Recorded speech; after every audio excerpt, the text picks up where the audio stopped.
चलिए कल हम लोग जो डिस्कस किए थे circular flow of income discuss कर लिए थे। सर्कुलर फ्लो ऑफ इनकम को एक बार हम लोग प्रॉपर्ली देख लेते हैं। अजम्पशंस हम लोग डिस्कस कर रहे थे सर्कुलर फ्लो का। तो अजम्पशन के अंदर हम लोगों को 3 4 5 अजम्पशन देखना है। हम लोगों ने कल कुछ बात कर ली थी, बाकी जो बात फॉर्मली है वो भी हम लोग कर लेते हैं। बोला कि ये सबसे basic form of circular flow of income है, जहां पे हमने ये अज्यूम किया कि हमारे पास में इकोनॉमी के अंदर सिर्फ 2 सेक्टर होता है। कौन कौन सा सेक्टर होता है? पहला सेक्टर हाउस होल्ड होता है, दूसरा सेक्टर फॉर्म होता है। ठीक है, और जो भी फ्लो होता है, जो भी सर्कुलर फ्लो होता है, वो सिर्फ 2 सेक्टर्स के बीच में होता है। पहला फर्म के बीच में, फर्म से हाउसहोल्ड, और हाउसहोल्ड से फर्म के बीच में। मतलब everything which flows from the household it will go to the firm, and everything which flows from the firm it will come to the household. ठीक है, तीसरा कोई सेक्टर नहीं है, तीसरा कुछ भी यहाँ पे अवेलेबल नहीं है। हमने ये भी बात करी थी, कोई सेविंग्स नहीं होता है, कोई इन्वेस्टमेंट नहीं होता है। ठीक है, इन पॉइंट पे हम ऑलरेडी बात कर चुके थे। फिर एक बात और हमने करी थी इंजेक्शंस और लीकेज के ऊपर, कि क्योंकि यहाँ पे कोई सेविंग्स नहीं होता है तो हम ये कहते हैं कि there is no leakage from the circular flow, and क्योंकि सेविंग्स नहीं है तो इन्वेस्टमेंट नहीं है, दैट्स व्हाई कोई इंजेक्शन भी यहाँ पे नहीं है। यहाँ तक बात हो गई थी। Basically circular flow of income में ये चीजें आपको पढ़नी है। एग्जाम में अगर ये इवैल्यूएशन में आएगा तो 2 से 3 नंबर में आएगा, उससे ज्यादा में नहीं आएगा। वो भी इसके आने के रिपीटेशन के चांसेस क्या होते हैं? कम होते हैं। क्लियर? तो ये 2 नंबर में, ये पॉइंट 3 नंबर में आ सकता है। आगे बात करते हैं कि भाई यहाँ पे ये जो रियलिस्टिक अजम्पशन, अनरियलिस्टिक की तरफ से अनरियलिस्टिक अजम्पशन हमने ये लिया कि भाई इकोनॉमी में सिर्फ 2 ही सेक्टर हैं, दोनों सेक्टर सारा कंज्यूम कर जा रहे हैं। ठीक है, हाउसहोल्ड को जितना पैसा आ रहा है वो सारा कंजम्पशन एक्सपेंडिचर में खर्च हो जा रहा है, फर्म को जितना पैसा मिल रहा है सारा का सारा पैसा वो दोबारा प्रोडक्शन में लगा दे रहा है। ये वो चीज करके हमने बातचीत करी। इसी को यहाँ पे इसने फिर लिखा है, फिर फॉर्मल तरीके से सारी बातें लिखी है जो हम ऑलरेडी पढ़ चुके हैं। आउटर लूप के बारे में बोलता है कि भाई आउटर लूप क्या है, रियल फ्लो है, इनर लूप क्या है, मनी फ्लो है। ठीक, ये सब बातें हम लोग कर चुके हैं।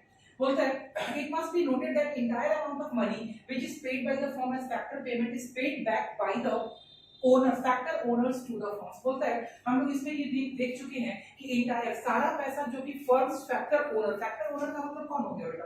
फैक्टर ओनर का मतलब हो गया households.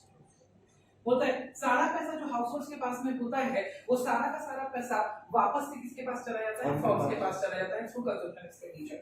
So there is a circular and continuous flow of money income. सो लगातार कंटीन्यूअस फ्लो होता रहता है किस चीज का? Money income. ठीक है, आगे in the circular flow of the income production generates factor income। हमने कल पढ़ा generation phase, distribution phase, disposition phase. ठीक है, तो बोलता है प्रोडक्शन के वजह से फैक्टर इनकम जनरेट होता है, अगर प्रोडक्शन नहीं होगा तो फैक्टर इनकम जनरेट नहीं होगा। which is converted into, जिसको कि हम तब्दील करते हैं बाद में किस चीज में? कंजम्पशन एक्सपेंडिचर में। this flow of income continues as production is a continuous activity। बोलता है ये सर्कुलर फ्लो ऑफ इनकम बस इसी वजह से चल पा रहा है क्योंकि प्रोडक्शन हम लोगों का एक कंटीन्यूअस एक्टिविटी है। अगर प्रोडक्शन को मान लिया जाए कि वो कंटीन्यूअस एक्टिविटी नहीं है, या अगर हम अज्यूम कर लें कि ह्यूमन की नीड्स एक पॉइंट पे आके स्टैटिक हो जाती हैं, रुक जाती हैं, तो भाई वैसे केस में फिर कोई प्रोडक्शन की जरूरत ही नहीं होगी। और भाई अगर प्रोडक्शन की जरूरत नहीं होगी तो फैक्टर सर्विसेज यूज नहीं होगा, फैक्टर सर्विसेज यूज नहीं होगा तो मनी फ्लो ही नहीं करेगा। मनी फ्लो करना क्या हो जाएगा बेटा? बंद हो जाएगा। हाँ, तो हमारे पास बोलते हैं कि अगर प्रोडक्शन एक्टिविटी ना हो, अगर हम इमेजिन कर लें कि प्रोडक्शन हॉल्ट हो गया, प्रोडक्शन रुक गया, तो भाई जब प्रोडक्शन रुक गया तो फैक्टर सर्विसेज की जरूरत नहीं। जब फैक्टर सर्विसेज की जरूरत नहीं है तो भाई हाउसहोल्ड के हाथ में इनकम नहीं आएगा, और जब हाउसहोल्ड के हाथ में इनकम नहीं आएगा तो दोबारा से डिमांड नहीं होगा तो प्रोडक्शन क्या होगा? ऑब्वियसली वो पूरा का पूरा साइकिल ही क्या होगा? रुक गया। ठीक है, इसलिए बोलते हैं कि भाई क्योंकि ह्यूमन की वांट्स अनलिमिटेड है और वो प्रोडक्शन साइकिल लगातार चलता रहता है, दैट्स व्हाई प्रोडक्शन के कंटीन्यूअस होने की वजह से ही वो circular flow of income possible हो पाता है। ठीक है, और लास्ट में ये कंक्लूजन देता है, आपको समझ में आ जाएगा ये चारों point. Total production is equals to total consumption, क्योंकि हमने यही असम्पशन ले रखा है कि भाई जो भी प्रोडक्शन होगा टोटल हाउसहोल्ड्स उसको क्या करना है? कंज्यूम करना है। Next, factor payment is equals two factor income. जितना फैक्टर पेमेंट चलेगा फर्म की तरफ से वो सारा का सारा फैक्टर इनकम कंसीडर किया जाएगा। Third, consumption expenditure is equals two factor income. But obvious है कि भाई जो फैक्टर इनकम मिलेगा वो सारा का सारा कंजम्पशन एक्सपेंडिचर में क्या हो जाएगा? यूज हो जाएगा। ठीक है, and next, real flow is equals to money flow. Because जो एसेट्स का मूवमेंट होगा, जो गुड्स एंड सर्विसेज का मूवमेंट होगा, वही मूवमेंट तो पैसे का भी होगा, उसी का मॉनेटरी वैल्यू को क्या कहता है? मनी कहता है। ठीक है, क्या तक बात समझ में आती है? नेक्स्ट अब आगे बढ़ते हैं हम लोग। कंसेप्चुअली तो ये चैप्टर खत्म हो गया। ठीक है, कंसेप्चुअली, लेकिन इसमें 2-3 चीजें और हैं जो बची रहती हैं। उनको हम डिस्कस कर लेते हैं, डिस्कस करेंगे तो चैप्टर पूरा का पूरा कंप्लीट हो जाएगा। अब बोल रहा था कि जो सर्कुलर फ्लो ऑफ इनकम हम लोग पढ़ रहे हैं ना, वो अनरियलिस्टिक अजम्पशन, थोड़ा अनरियलिस्टिक अजम्पशन है। क्यों? क्योंकि भाई साहब बहुत सारी ऐसी चीजें हैं जो उसमें लाई करती हैं। जैसे सबसे पहला उसके अंदर क्या हो गया कि भाई हमारे पास में ऐसा पॉसिबल ही नहीं है कि कुछ सेविंग्स ना हो और कुछ इन्वेस्टमेंट्स ना हो, ठीक है? तो भाई अगर सेविंग्स इन्वेस्टमेंट्स होंगी तो इट इज बट ऑब्वियस कि हमारे पास में एक फाइनेंशियल मार्केट होगा। क्यों? कोई भी इकोनॉमी नहीं चाहेगा कि उसका सारा का सारा पैसा क्या हो जाए, सेव हो जाए और वो पैसा रोटेट ना हो मार्केट के अंदर। वो तो हम लोग दूसरे तरह इकोनॉमी में देखना है तो एक ही हम लोगों को ये देखना है कि भाई साहब सेविंग्स और इन्वेस्टमेंट अगर होता है दूसरे इकोनॉमी के अंदर तो हम हमारे पास में एक ऐसा इंटरमीडिएट होना चाहिए, एक ऐसा चैनल होना चाहिए जो सेविंग्स और इन्वेस्टमेंट्स को चैनलाइज करता है। बिकॉज किसी भी इकोनॉमी के लिए सेविंग बहुत दिक्कत का मामला है, ठीक है? सेविंग्स जहां भी किसी इकोनॉमी में है ना तो वो इकोनॉमी कभी भी नहीं चाहेगा मैक्रो इकोनॉमिक लेवल पे सेविंग्स हो, ठीक है? क्यों? क्योंकि मैक्रो इकोनॉमिक लेवल पे सेविंग्स होने का मतलब है कि एक फ्लो में से लीकेज हो गया। देखो मान लो ये फ्लो है, इसके अंदर इनकम बह रहा है और अगर आपने सेविंग्स किया ना तो बस ये लीक हो गया, इतना पैसा दूसरे सेगमेंट तक नहीं पहुंच पाया। जैसे मान लो कि यहाँ पे हाउस होल्ड है, यहाँ पे फर्म है, 100 रुपया हाउस होल्ड के पास में आया, क्या 100 रुपया हाउस होल्ड के पास में इनकम आया। अब अगर ये उसमें से 10 रुपया सेव कर दिया, समझ रहे हो बात? तो अगले सेगमेंट में कितना रुपया पहुंच पाया, 90। फिर पैसा इसके पास आया, फिर वो उसमें से अगर मान लो 10% सेविंग्स का रेट है तो 9 रुपया फिर सेव कर दिया, फिर आगे कितना किया, 81 रुपया। तो ऐसे करते करते करते करते एक सिचुएशन ऐसा आएगा जब भाई साहब इकोनॉमी में फ्लो क्या हो जाएगा, जीरो, रुक जाएगा। समझ रहे हो? धीरे धीरे धीरे धीरे धीरे धीरे फ्लो रुक जाएगा। कोई भी इकोनॉमी नहीं चाहती है कि हमारे साथ में सिर्फ सेविंग्स हो। इकोनॉमी चाहती है कि अगर सेविंग्स हो भी ना, ठीक है, तो भाई साहब इस पे एमसी लगे, एमसी लगे, इस गैप को भरा जाए। और वो गैप क्या है?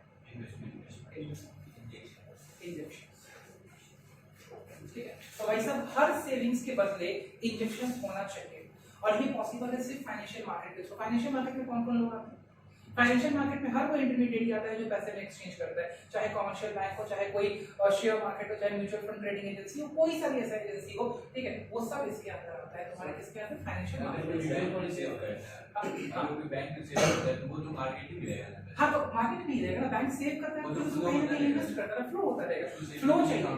हां, उसको सेविंग्स में नहीं काउंट, उसको इन्वेस्टमेंट्स में काउंट, ठीक है? फ्लो होते रहेगा। हाउसहोल्ड के इसे देखा है तो सेविंग है तो भाई वही है ना, उसके लिए तो बोला गया है कि माइक्रो मैक्रो पैराडॉक्स होता है। हम लोग पढ़े ना माइक्रो मैक्रो पैराडॉक्स का एक टॉपिक है भाई साहब। जो माइक्रो कांसेप्ट, माइक्रो इकोनॉमिक्स के कांसेप्ट में जो चीज लगती है कि बिल्कुल अच्छी है, बिल्कुल सही है, मैक्रो इकोनॉमिक्स के कांसेप्ट में वो चीज बिल्कुल क्या हो जाती है, अलग हो जाती है, ठीक? अगर वो कैश अपने पास रख दिया तो वो सेव हो गया। जैसे इनके पास 100 रुपए की इनकम हुई, ठीक है, तो 100 रुपए की इनकम में से 10 रुपए इन्होंने अगर अपनी पॉकेट में रख लिया, अलमीरा में रख लिया, रैक पे रख लिया, उसको कहीं इन्वेस्टमेंट में चैनलाइज नहीं किया, ठीक है, तो दैट बिकम्स व्हाट? लीकेज, क्योंकि वो सर्कुलर फ्लो से क्या हो गया, बाहर। हाँ, लेकिन अगर वो 100 रुपया फाइनेंशियल मार्केट में किया तो भाई फिर वो फ्लो में आ गया, बिकॉज फाइनेंशियल मार्केट उसको अपने पास में तो रखेगा नहीं, फिर उसको आगे वो कहीं लेंड करेगा, ठीक है? तो भाई प्रोसेस का मतलब कि इकोनॉमी का क्या कहना है, इकोनॉमी को क्या चाहिए? इकोनॉमी को चाहिए कि दिया पैसा हमेशा क्या होता है, फ्लो में रोटेट होता है, रोटेट होता है, वो कहीं पे स्टैग्नेट ना हो, रुके नहीं, ठीक है? स्टैग्नेंसी की वजह से क्या होने लगेगा, जो इकोनॉमिक डेवलपमेंट का प्रोसेस है वो क्या होने लगेगा, स्लो डाउन होने लगेगा। क्लियर है ये बात? समझ में? तो दो ऑप्शंस बस कि अगर हाउसहोल्ड्स के पास एक्स्ट्रा है तो वो फाइनेंशियल मार्केट में क्या करेगा, सेव करेगा, फाइनेंशियल मार्केट में रखेगा उस पैसे को, और अगर कमी है तो वो क्या करेगा, बोरोइंग्स करेगा। Same concept deals with what, firms. अगर फर्म्स के पास एक्स्ट्रा है तो वो फाइनेंशियल मार्केट में क्या करेगा, सेव करेगा, ठीक है, for the purpose of investment. और अगर उसके पास में कम है तो भाई वो क्या करेगा, बोरो करेगा। और ये borrowing, foreign investment, borrowing investment, borrowing investment की वजह से, ठीक है, वो पैसा मार्केट में क्या होता है, फ्लो होता है, तो वो भी सर्कुलर फ्लो का हिस्सा बना रहेगा।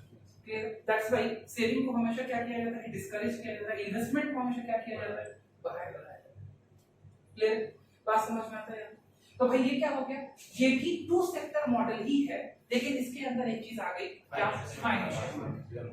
मतलब कोई भी सेविंग्स हमेशा किस चीज में चैनलाइज हो जाएगा, इन्वेस्टमेंट में, और बोरोइंग्स के तौर पे वो सामने वाले को क्या हो जाएगा, कोई दिक्कत नहीं आता, समझ कर। प्रोसेस क्लियर है, कहीं कोई परेशानी नहीं, आगे बढ़ो।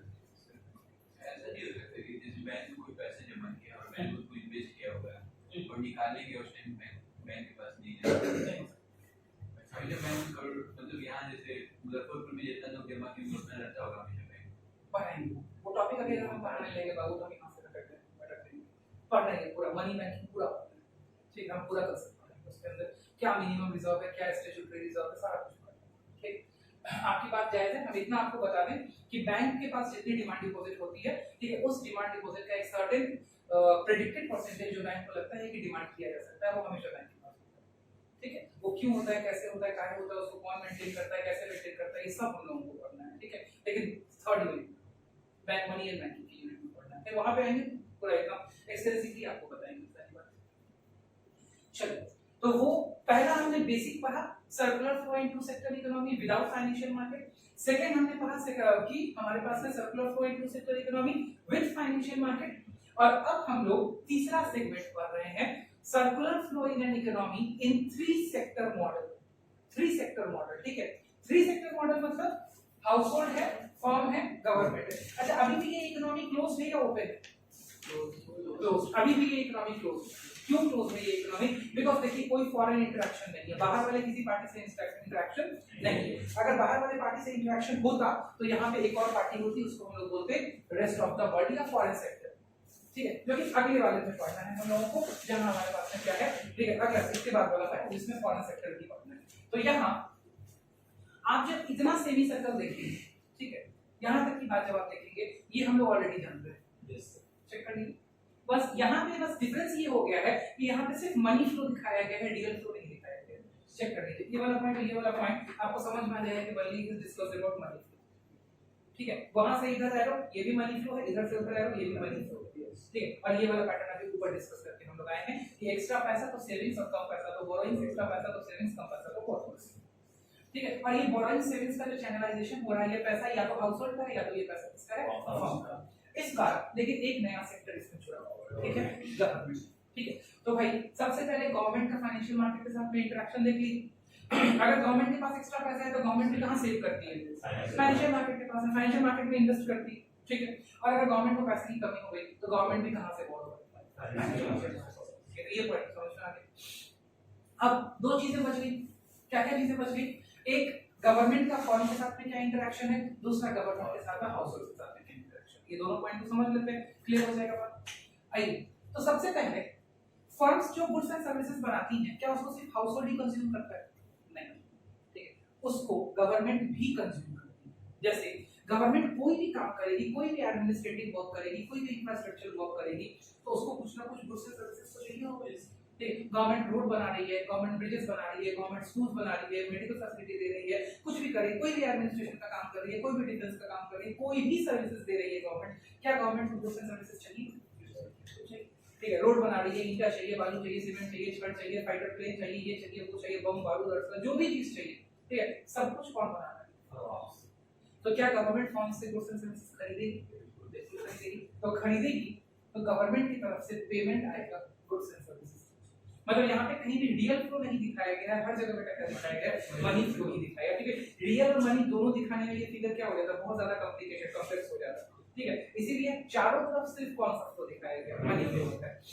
तो पहला पॉइंट क्लियर हो गया कि भाई फर्म्स ने गुड्स एंड सर्विसेज बेचा होगा तो उसके बदले में गवर्नमेंट की तरफ से क्या आया, पेमेंट। ठीक है, तो मेरे ख्याल से ये वाला लो क्लियर, कोई दिक्कत नहीं फ्लो में, ये वाला पॉइंट। अब भाई फर्म्स प्रॉफिट कमाती है, तो जब फर्म्स प्रॉफिट कमाएगी तो कौन आ जाएगा, गवर्नमेंट क्या बोलेगी, टैक्स लाएगी। क्लियर, तो गवर्नमेंट टैक्स लाने के लिए बोलेगी। ठीक है, अब टैक्स कौन कौन सा, इनकम टैक्स, जीएसटी, ठीक है, मतलब जब फर्म से फ्लो करेगा सरकार की तरफ तो दो टाइप का टैक्स कर सकता है, डायरेक्ट टैक्स भी कर सकता है, इनडायरेक्ट टैक्स भी। तो मैंने एक डायरेक्ट टैक्स का एग्जांपल लिख दिया, एक इनडायरेक्ट टैक्स का एग्जांपल लिख दिया, कोई दिक्कत? ठीक है, तो ये वाला लूप भी किया, इस वाले लूप को रोक दिया, लास्ट में चलेगी। आ जाते हैं अब हाउसहोल्ड की तरफ। ठीक है, अब भाई हाउसहोल्ड्स जब खाली फॉर्म्स था तो हाउस होल्ड के पास कोई ऑप्शन नहीं था, सारी सर्विसेज हाउस होल्ड किसको देता था? फॉर्म्स को। लेकिन अब तो भाई गवर्नमेंट भी है, तो हाउस होल्ड चाहे तो गवर्नमेंट को भी तो सर्विसेज दे सकता है, ठीक है, गवर्नमेंट के लिए भी तो काम कर सकता है, गवर्नमेंट की भी नौकरी कर सकता है, ठीक है। तो अगर कोई हाउस होल्ड गवर्नमेंट के लिए काम करता है तो गवर्नमेंट को सर्विसेज देगा, सर्विसेज का नाम तो फैक्टर सर्विसेज ही है, तो उसके बदले में क्या मिलता है? गवर्नमेंट एसोसिएटेड, कोई गवर्नमेंट का एम्प्लॉई है, कोई गवर्नमेंट को गुड्स एंड सर्विसेज प्रोवाइड करता है, कोई गवर्नमेंट का ठेकेदार है, कोई कुछ है, कोई कुछ, ठीक है। तो भाई गवर्नमेंट को सेवा दे रहा है तो बदले में गवर्नमेंट से क्या मिलेगा? पैसा मिलता है, फैक्टर सर्विसेज। कोई दिक्कत पहला लोग समझिए। अब भाई हाउस होल्ड के पास भी क्या है? इनकम। तो भाई फिर सरकार खड़ी हो जाएगी क्या? टैक्स बेस, ठीक है। सो गवर्नमेंट फिर हाउस होल्ड कोई कमोडिटी अगर यूज कर रहा है फिर सरकार खड़ी हो जाएगी क्या? टैक्स दीजिए, जीएसटी दीजिए। तो भाई यहां से टैक्स का मूवमेंट, बोलिए भाई समझ में आता है? ठीक है। अब आ जाइए समझिए ट्रांसफर पेमेंट से, ठीक है, क्योंकि ट्रांसफर पेमेंट देखिए गवर्नमेंट से किसकी तरफ चल रहा है? House hold. तो भाई ट्रांसफर पेमेंट क्या होता है? बोलता है ट्रांसफर पेमेंट वो पेमेंट होता है जो एक तरफा होता है। एक तरफा का मतलब समझते हैं? One side. मतलब all those payments for which there is no any factor services being provided by the person or individual is called transfer। मतलब हर वो पेमेंट जिसके लिए कोई सेवाएं देनी नहीं पड़ती, बिना कोई काम किए हुए पैसा मिलता है, उसको हम ट्रांसफर पेमेंट बोलते हैं। ठीक है, क्या बोलते हैं उसको? Transfer payment. कोई दिक्कत? अब भाई अब आप बोलेंगे सर एग्जांपल एक दो दे दीजिए समझ में आ जाए। तो पहला एग्जांपल अलाउंसेस। अलाउंसेस का हिंदी होता है बाबू भत्ता। क्या? भत्ता। भत्ता गवर्नमेंट में जो गवर्नमेंट देती है भत्ता, ठीक है, जैसे बेरोजगारी भत्ता, ठीक है, अनएम्प्लॉयमेंट अलाउंसेस, ठीक है, और भी बहुत सारा होता है जैसे ओल्ड एज पेंशन, ठीक है। तो दूसरा एग्जांपल लिख लीजिए। जो जॉब करता है उसको भी बहुत सारे अलाउंस मिलते हैं। हाँ नहीं, फर्नीचर एक मिनट बाबू, जो जॉब करता है उसको अलाउंसेस मिलता है, वो अलाउंसेस यहाँ नहीं आएगा मेरे भाई, वो सर्विस के बदले में मिलता है भाई, वो चीज दूसरी होगी, ठीक है। वो सरकार थोड़ी दे रही है, वो आपका एम्प्लॉयर दे रहा है। अगर सरकार भी दे रही है तो उस टाइम सरकार आपकी एम्प्लॉयर है, समझिए बात को, ठीक है। वो आपको तभी मिलेगा जब आप काम करेंगे। If you are working in a particular organisation then only you will be paid on that year, वरना नहीं मिलेगा आपको, ठीक है। मान लीजिए जैसे आपने बोला फर्नीचर का भत्ता मिलता है या मेडिकल अलाउंस मिलता है, कुछ भी मिलता है, you are working there, that's why they are providing to you. If you are not working they will not provide that to you, समझ रहे हैं ना? तो वो कभी भी ट्रांसफर पेमेंट में नहीं आएगा भाई, उसके लिए आप काम कर रहे हो, सर्विस दे रहे हो, ठीक है, it is in लिeu of your service, ठीक है। तो ट्रांसफर पेमेंट वो जहां किसी भी हाल में कोई भी सेवा का जनरेशन नहीं होगा, समझिए बात को, ठीक है। अगर हम यहाँ पे ओल्ड एज पेंशन लिखे हैं, यहाँ देखिएगा हम नॉर्मल पेंशन नहीं लिखे हैं, हम नॉर्मल पेंशन नहीं लिखे हैं, पेंशन के आगे ओल्ड एज लिखे हैं, मतलब जो वृद्धा पेंशन मिलता है, ठीक है, इररिस्पेक्टिव ऑफ द ड्यूटी, किसी को भी मिलता है, जो 65 साल से ऊपर का होता है या 70 साल से ऊपर का, जितने का भी होता है, सरकार का मेरे को वो नहीं स्कीम नहीं पता है कितने साल के ऊपर वृद्धा पेंशन मिलता है, शायद 70 के ऊपर मिलता है, 60 के ऊपर मिलता है, तो 700 रुपया पर मंथ मिलता है, ठीक है। उसके लिए सरकार ये नहीं बोलती कि आप कोई काम कीजिए तो हम आपको देंगे, बात समझ रहे? उसके एक्सचेंज में कोई सर्विस देने की जरूरत नहीं है। अगला एग्जांपल लेते हैं,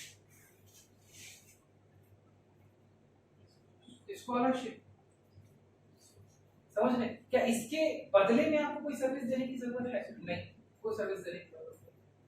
लेकिन आप बोलेंगे पढ़ने की जरूरत है, रिजल्ट लाने की जरूरत है, भाई वो कोई सर्विस नहीं, बात समझ? कोई सर्विस नहीं, अब वो आप अपने लिए कर रहे हैं, प्रोड्यूसर का सर्विस, ठीक। अगला हो गया x gratia. X gratia, x gratia का मतलब होता है मुआवजा। मुआवजा समझते हैं? मुआवजा, ठीक है। मान लो फ्लड आ गया तो मुआवजा, किसी का एक्सीडेंटल डेथ हो गया तो मुआवजा, ठीक है। तो भाई मुआवजा के लिए कुछ करना नहीं पड़ता है, हाँ वो फ्लड सब कुछ एवरीथिंग, ठीक है। इसके अंदर सिर्फ एक्स ग्रेशिया में एक चीज इंक्लूड नहीं होती, ठीक है, वो है military x gratia. Military x gratia का मतलब होता है कि जो शहीदों के जिसको रिलेटिव्स को मिलता है, शहीदों की वाइफ को या बच्चों को मिलता है, ठीक है, that is military x gratia. Military x gratia transfer payment में नहीं आता, ठीक है। हां वो क्या है भाई? वो सर्विस है, फैक्टर सर्विस है भाई। आप जो व्यक्ति शहीद हुआ, ठीक है, उसको उसकी सर्विस के बदले में एक्स ग्रेशिया मिला ना। अगर वो सेना में नहीं होता और शहीद नहीं होता तो क्या उसको मिलता है? एक्सप्रेशन नहीं मिलता। तो भाई उसने उसके लिए काम किया, वो सरकार को सेवा दे रहा है ना, काम कर रहा है बेटा, ठीक है। तो भाई काम करते हुए वो शहीद हुआ, ठीक है, मतलब वो देश की सेवा करते हुए शहीद हुआ, इसलिए स्पेसिफिकली मिलिट्री एक्सग्रेशिया कभी भी ट्रांसफर पेमेंट में नहीं आता है। नाम उसका एक्सग्रेशिया ही, लेकिन वो कभी भी ट्रांसफर पेमेंट में नहीं आता है, ठीक है। इसलिए हम अलग से आपको बताएं कि मिलिट्री एक्सग्रेशिया कभी भी ट्रांसफर पेमेंट में नहीं आएगा। आगे बढ़ते हैं। तो ये सारी चीजें, ये जो भी पॉइंट हमने लिखा है, इसका वन साइडेड फ्लो होता है। वन साइडेड फ्लो का मतलब ये सिर्फ सरकार से इंडिविजुअल तक आती हैं, लेकिन इंडिविजुअल को इसके बदले में कोई भी काम नहीं करना पड़ता। क्लियर है? Yes sir. समझ में आ गया? ठीक है, चलो। सर फॉर्म जो सामान बेचेगी सर गवर्नमेंट, हाँ, उस पे जीएसटी का डिपेंड करता है। वो चीजें हैं जो सरकार ने एग्जाम्प्ट कर रखी हैं कि गवर्नमेंट को अगर गुड्स एंड सर्विसेज प्रोवाइड की जाती हैं तो वो जीएसटी एग्जम्प्ट है, ठीक है। मतलब सरकार अगर कोई सेवा या कोई गुड्स किसी से लेती है तो उस पे जीएसटी नहीं लगता है, क्योंकि वो क्या हुआ कि वो देना भी गवर्नमेंट को और पैसा भी वापस किसके पास जाना है? गवर्नमेंट। तो लेना देना क्या हो गया? बराबर हो गया, ठीक है। इसलिए सरकार नहीं लेती टैक्स नहीं। तो मतलब लेगी भी खुद ही, देगी भी खुद ही, तो फिर लेने देने का क्या ही सीन बनता है? बात समझ में आ रहा है? तो इसीलिए उस पेमेंट के ऊपर हम लोग टैक्स नहीं देते। क्लियर है? यहाँ तक बात समझ में आई। अब आ जाते हैं इधर जो बच गया एक पॉइंट, सब्सिडीज। अच्छा, आप पहले ये समझ लीजिए, आप इस बात पे हम कंफ्यूज हो सकते हैं कि सर सब्सिडीज तो हाउस होल्ड्स को भी मिलता है, हमें और आपको भी मिलता है गैस का सब्सिडी, ठीक है। तो सर वो सब्सिडीज कहाँ आएंगी? वो सब्सिडीज ट्रांसफर पेमेंट्स के अंदर दी आ जाती है, बिकॉज सब्सिडी लेने के लिए हमें कुछ करने की जरूरत नहीं पड़ती। ऐसा तो सरकार नहीं बोलती गैस के 100 रुपए सब्सिडी हाउस होल्ड पे बराबर काम, ऐसा तो कुछ नहीं होता, ठीक है। तो इधर हाउस होल्ड साइड की जो सब्सिडी होती है उसको हम लोग ट्रांसफर पेमेंट्स के अंदर ही क्या करके चलते हैं, इंक्लूड करते हैं। अच्छा, फर्म को जब भी सब्सिडी मिलेगी ना, फर्म को उस सब्सिडी को पाने के लिए कुछ ना कुछ करना ही पड़ेगा, ठीक है। मतलब फर्म जब तक गुड्स एंड सर्विसेज का प्रोडक्शन नहीं करेगी, फर्म को किसी भी हाल में सब्सिडी नहीं मिलेगा, समझिएगा बात। बिकॉज फर्म को सब्सिडी लेने के लिए ये कंडीशन ही लगाया जाता है फर्म के ऊपर कि आपको प्रोडक्शन करना पड़ेगा। अच्छा, सब्सिडी कहाँ कहाँ मिलता है? तो सब्सिडी रॉ मटेरियल में मिलता है, ठीक है। सब्सिडी फ्यूल में मिलता है, सब्सिडी ट्रांसपोर्टेशन में मिलता है, बहुत सारा मिलता है। आपको नहीं मिलेगा, फर्म को मिलेगा। तो फर्म की बात करें, ठीक है। जो कमर्शियल फर्म्स होती हैं उनको फ्यूल में सब्सिडी मिलता है, इलेक्ट्रिसिटी में सब्सिडी मिलता है, बहुत सारी चीजें हैं, बहुत सारा कंडीशंस हैं जिसको फुलफिल करने के बाद सब्सिडी मिलता है, लेकिन मिलता है, ठीक है। बहुत सारे ऐसे कंडीशंस हैं जो आप फुलफिल कीजिएगा, गवर्नमेंट के उन पैरामीटर्स पे खड़े उतरिएगा तो आपको सब्सिडी मिलेगी। लेकिन ये कभी भी ट्रांसफर पेमेंट नहीं होगा। फर्म जब काम करेगा, प्रोडक्शन में कंट्रीब्यूट करेगा, तभी उसको क्या मिलेगा? सब्सिडी, ठीक है। और उसके भी बहुत सारे स्पेसिफिक कंडीशंस होते हैं, फर्म को वो कंडीशंस पूरे करने पड़ेंगे, तब जाकर के उसको क्या मिलेगा? सब्सिडी। तो भाई सब्सिडी कहां से कहां फ्लो करेगा? गवर्नमेंट से फर्म। क्लियर है? तो ये पॉइंट, ये एक्स्ट्रा जो पॉइंट था, हाउस होल्ड का गवर्नमेंट के साथ में इंटरेक्शन और फर्म्स का गवर्नमेंट के साथ में इंटरेक्शन। क्लियर हो गया? समझने में कोई परेशानी नहीं है? चलिए, जैसे गांव में होता है, हाँ, जैसे अभी एक सुनिए गाय खरीदने पे इतना सरकार देती है, जैसे वो क्या होता है? वो भी सब्सिडी है। गाय की सरकार में बेची जाता है। ये जो सरकार नंबर क्वेश्चन मतलब क्यों देती है गवर्नमेंट को? गवर्नमेंट अपलिफ्ट कराना चाह रही है उस सेक्टर को, गवर्नमेंट कैटल फार्मिंग को अपलिफ्ट कराना चाह रही है। जैसे गवर्नमेंट फिशरीज में बहुत सारा आपको फिशरीज के लोन पे बहुत सारा सब्सिडीज देती है। ये गवर्नमेंट चाह रही है कि एग्रीकल्चर और अलाइड सेक्टर क्या हो, डेवलप हो, ठीक है। लोग जो एग्रीकल्चर में बेफालतू का फंसे हुए हैं, डिस्गाइजली एम्प्लॉयड हैं, वो किसी दूसरे सेक्टर में शिफ्ट हैं, तो उनको इनकरेज करने के लिए गवर्नमेंट क्या देती है? सब्सिडी, ठीक है। लेकिन आप जब तक कुछ कीजिएगा नहीं, गवर्नमेंट सब्सिडी नहीं देगी, इस बात को समझिए। अगर जैसे हम कोई एग्जांपल फिशरीज का एग्जांपल लेते हैं, या पिसीकल्चर का एग्जांपल, पिसीकल्चर का फिशरीज ही हो गया, या हॉर्टिकल्चर का एग्जांपल लेते हैं, मधुमक्खी पालन का ले लेते हैं, या किसी भी ऐसे सेक्टर का ले लेते हैं, गोट ब्रीडिंग का ले लेते हैं, किसी का भी ले लेते हैं, पोल्ट्री ब्रीडिंग का ले लेते हैं, हर जगह करने के बाद ही सब्सिडी। तो गवर्नमेंट में एज अ फर्म कंसीडर करेगी उस हाँ बिल्कुल, उस टाइम आप एज अ फर्म है, आप है ही या फर्म का क्या बिजनेस कर रहे हैं, फिर आप क्या प्रोड्यूस कर रहे हैं? गुड्स एंड सर्विसेज प्रोड्यूस कर रहे हैं। तो वो सब्सिडीज गवर्नमेंट क्यों देती है? वो सब्सिडीज गवर्नमेंट बस इसलिए देती है ताकि लोग जो डिस्गाइजली अनएम्प्लॉयड हैं, एक सेक्टर में मतलब जहां जरूरत नहीं है, बेफालतू का खट रहे हैं, ठीक है, उस सेक्टर से हटे, उस सेक्टर से निकले और कुछ नया करें, जिससे कि देश का जीडीपी क्या बढ़े। अब आ गया हमारे पास में नेक्स्ट सेगमेंट आ गया। हाँ, कोई ऐसा सेक्टर है जिसमें बहुत ज्यादा एग्रीकल्चर। इंडिया में एग्रीकल्चर से ज्यादा डिस्गाइजली अनएम्प्लॉयड कोई सेक्टर ही नहीं, जहाँ एक खेत पे 2 आदमी की जरूरत है वहाँ 10 लोग काम करते तो टेक्नोलॉजी की वजह से भी इतना टेक्नोलॉजी का ही है। हैं। हाँ, तो गवर्नमेंट टेक्नोलॉजी बढ़ाने के लिए भी तो सब्सिडी दे रही है, कहाँ नहीं दे रही है? गवर्नमेंट ट्रैक्टर्स पे नहीं दे रही है, गवर्नमेंट थ्रेशर्स पे नहीं दे रही है, ये गवर्नमेंट एग्रीकल्चर इक्विपमेंट्स पे नहीं दे रही है, एडवांस इक्विपमेंट्स पे नहीं दे रही है, फर्टिलाइजर्स पे नहीं दे रही है, सीड पे नहीं दे रही है, कहाँ नहीं दे रही है? सबसे ज्यादा सब्सिडी कहाँ दे रही है? ठीक है, गवर्नमेंट केवाईसी नहीं दे रही है, गवर्नमेंट किसान क्रेडिट कार्ड नहीं दे रही है, गवर्नमेंट क्या नहीं दे रही है? ये गवर्नमेंट लोन फेवर नहीं कर रही है। सब्सिडी कितना है? जैसे कि अगर डिपेंड करता है, हर जगह अलग-अलग सब्सिडी जमीन के हिसाब से ठीक है, जमीन के हिसाब से सब्सिडी है, प्रोड्यूस के हिसाब से सब्सिडी है, आपके पास कितना प्रोडक्शन है, आप कौन सा गुड्स प्रोड्यूस करते हैं, कौन सा कमर्शियल प्रोडक्ट प्रोड्यूस करते हैं, डिपेंड करता है। बहुत सारा पैरामीटर्स है, बहुत सारे सेंट्रल रिलेटेड लॉज है, बहुत सारे स्टेट रिलेटेड लॉज है। कितना लोग जानता नहीं कोई। हां, लेकिन आपको ये इतना है 40% डिपेंड करता है, हम नहीं बता सकते बाबू, हम नहीं बता सकते कि एग्जैक्टली कोई जानता ही नहीं किसान क्या ठीक होता है। है। अब डिपेंड करता है कि कौन सी स्कीम है, ठीक है, हजारों स्कीमें हैं, ठीक है, उसमें से कौन सी स्कीम आप अवेल करेंगे या कौन सी स्कीम में आप आ पाएंगे, वो डिपेंड करता है। ठीक है, आपको देखना पड़ेगा what is the suitability of the scheme you choose, ठीक है, एज अ प्रोड्यूसर वो देखना पड़ेगा आपको। ठीक है, उसके बाद अब हॉर्टिकल्चर में 1000 स्कीम्स हैं, पिसीकल्चर में 1000 स्कीम्स हैं, पोल्ट्री में है, एनिमल ब्रीडिंग में है, कैटल ब्रीडिंग में है, ठीक है, हर जगह कमर्शियल फार्मिंग में है, ठीक है, टोबैको फार्मिंग में है, मशरूम फार्मिंग में है, बहुत सारी चीजों में हां, बहुत सारी जगहों पे। ठीक है, तो डिपेंड, सबसे ज्यादा सब्सिडाइज्ड, सबसे ज्यादा सपोर्टेड कोई अगर सेक्टर है तो वो एग्रीकल्चर सेक्टर है, और सबसे ज्यादा खस्ता हाल ये कोई सेक्टर है तो वो एग्रीकल्चर। क्योंकि गवर्नमेंट वहां कंट्रोल ही नहीं करती, गवर्नमेंट वहां इनफॉर्मल चल रही है, एकदम इनफॉर्मल, क्योंकि गवर्नमेंट को वहां कंट्रोल करना मुश्किल है, क्योंकि इतना लंबा एम्बिट है, एरिया इतना ज्यादा है कि गवर्नमेंट उसको संभाल ही नहीं पा रही। इतना वो किसान को तो कुछ पता ही नहीं होता है। कितना गवर्नमेंट को नहीं पता कि ये किसान है, बिहार के किसान ठीक है, कितना गवर्नमेंट को ये नहीं पता है कि वो किसान है, उसका जमीन म्यूटेटेड नहीं है, उसकी जमीन चढ़ी हुई नहीं है, कहीं कहीं खाता पे नहीं है, ये कहीं खेसरा पे नहीं है, ये कहीं गवर्नमेंट रिकॉर्ड्स में नहीं है, बहुत ज्यादा तो ये भी खाता है। ठीक है, तो ये सारी बातें, क्योंकि एग्रीकल्चर इंडिया में इतना इंडिजिनस है, कमर्शियलाइज तो हुआ नहीं इंडिया में एग्रीकल्चर, और सरकार चाह रही है कि इसको हम किसी भी हाल में क्या करते हैं, कमर्शियलाइज करते हैं। ठीक है, और ये नॉन कमर्शियलाइज और कमर्शियलाइज के चक्कर में सरकार का करोड़ों डूब रहा है। कोई भी एग्रीकल्चर लोन का रिकवरी होता है? नहीं होता। क्यों नहीं होता?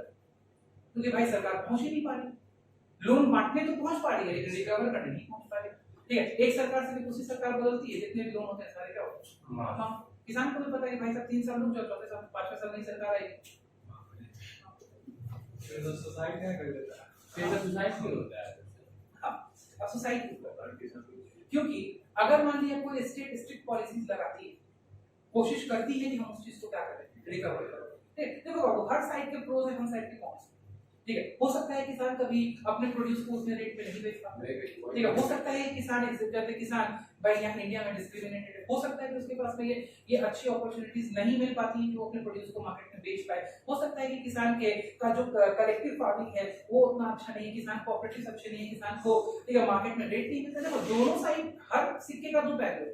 ठीक है, हो सकता है किसान की भी दिक्कत है, हो सकता है गवर्नमेंट की भी दिक्कत है, पर डिपेंड करता है, it's a matter of discussion, ये बहुत लंबा मैटर है डिस्कशन का, अपने को उतना नहीं जाना, अपने को तो बस यहाँ देखना है कि भाई सब्सिडीज कहाँ मिलती है। तो भाई आप जब इंडस्ट्रियल प्रोडक्शन में बढ़ेंगे तो बहुत सब्सिडीज मिलती है। ठीक है, आप कोल प्रोड्यूस कीजिए सब्सिडी मिलेगा, आप आयरन और माइनिंग कीजिए सब्सिडीज मिलेगा, आप प्रोडक्शन मैन्युफैक्चरिंग में चले आइए सब्सिडीज मिलेगा, ठीक है, आप मेडिसिन सेक्टर में चले आइए सब्सिडीज मिलेगा, ठीक है, आप न्यूज़पेपर पब्लिकेशन में चले आइए सब्सिडीज मिलेगा, बहुत जगह सब्सिडीज है। ठीक है, सब्सिडीज बहुत जगह है। अब एक आगे बढ़ते, तो अब हमारे पास में नेक्स्ट सेगमेंट है जहां पे हमारे पास में फॉरेन सेक्टर है। ठीक है, तो इतना तक हम लोग ऑलरेडी डिस्कस करके आ चुके हैं। ठीक है, अब इसके ऊपर एक और लूप बना है जहां फॉरेन सेक्टर का इंटरेक्शन है, लेकिन ऑथर ये इंटरेक्शन नहीं किया है, ये इंटरेक्शन भी है, ध्यान रखिएगा, क्योंकि ऐसा नहीं है कि गवर्नमेंट का फॉरेन सेक्टर से कोई इंटरेक्शन नहीं है। अगर नहीं है तो मेट्रो कहां से आएगी, जापान से नहीं है तो राफेल कहां से आया, फ्रांस से आया।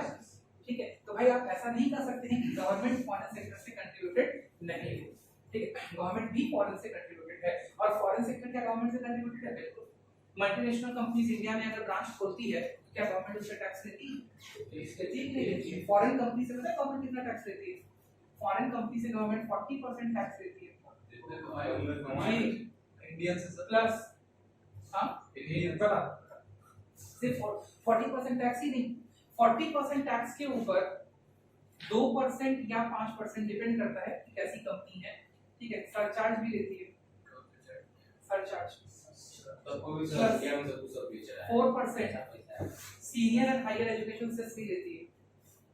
मतलब अगर मान लो किसी एक कंपनी को, एक फॉरेन कंपनी है जो इंडिया में 1 लाख रुपया कमाती है, मान लो नेट प्रॉफिट, ठीक है, तो भाई उसको 40,000 रुपया टैक्स देना पड़ेगा, ठीक है। 40,000 पर 2 या 5% सरचार्ज देना पड़ेगा, और प्लस 40,000 पे ही 4% SHEC भी देना पड़ेगा।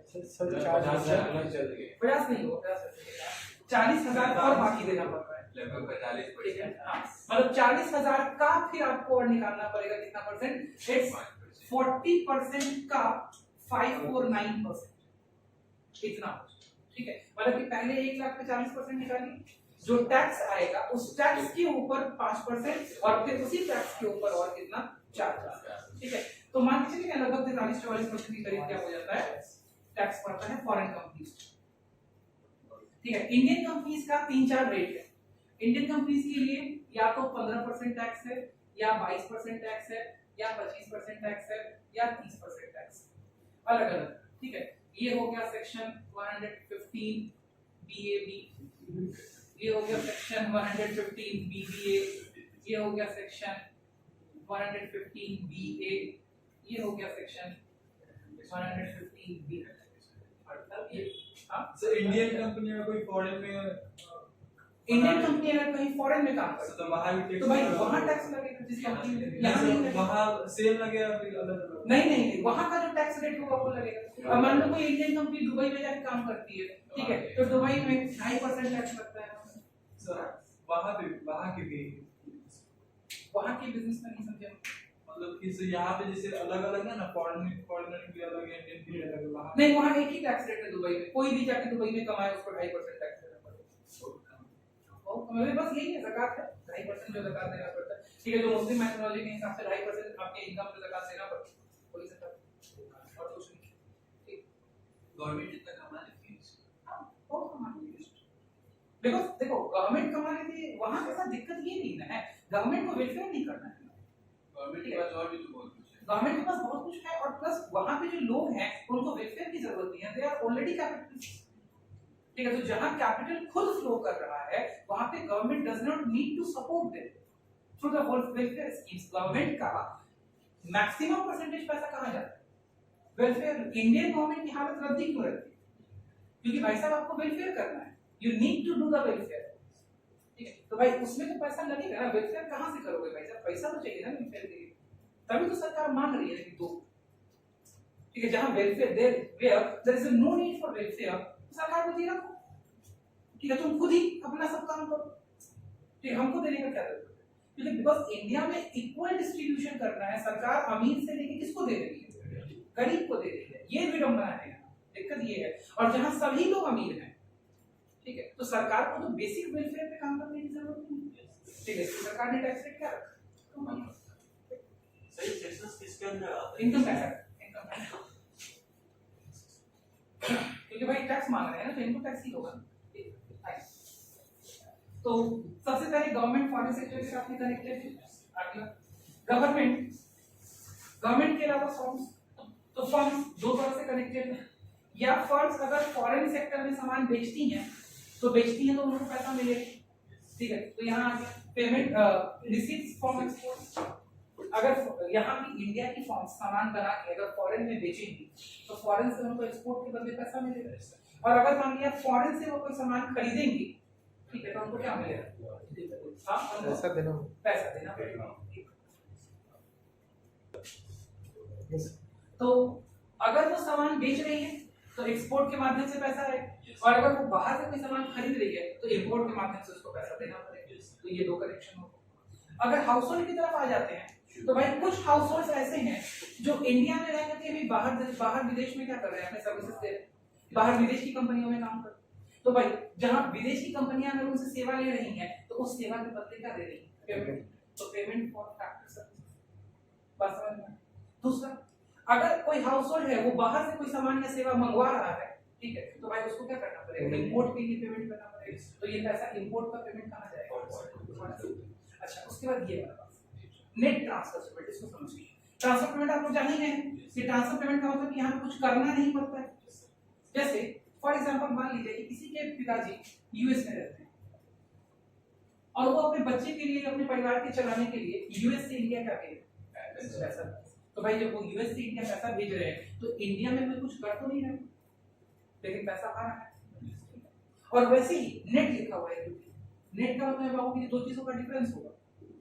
नेट का मतलब क्या होता है, हमेशा दो चीजों का डिफरेंस होता है। नेट a - b = नेट होता है हमेशा। तो भाई ऐसा थोड़ी है कि बाहर रह करके ही लोग सिर्फ इंडिया में पैसा भेजते हैं। ऐसा भी तो है कि कोई लोग रहता है इंडिया है, उसका कुछ जानने वाला बाहर रहता है, या तो पढ़ने के लिए, या तो घूमने के लिए गया है, या तो अपने इलाज कराने के लिए गया है, कुछ के लिए गया है, तो पैसा यहाँ से यहाँ भी ट्रांसफर होता है। तो ये भी क्या है, ट्रांसफर पेमेंट। इसीलिए ट्रांसफर पेमेंट इसमें क्या है, ठीक है। तो ये किसका इंटरेक्शन हो गया, हाउस होल्ड का इंटरेक्शन फॉरेन सेक्टर के साथ, ये फर्म का इंटरेक्शन फॉरेन सेक्टर के साथ, ठीक। और ये तीसरा गवर्नमेंट का इंटरेक्शन फॉरेन सेक्टर। क्लियर है, समझ में आ गया? चलो इतना पे आपका ये यूनिट, ये वाला टॉपिक यूनिट, सॉरी, ये वाला चैप्टर 8, ठीक है।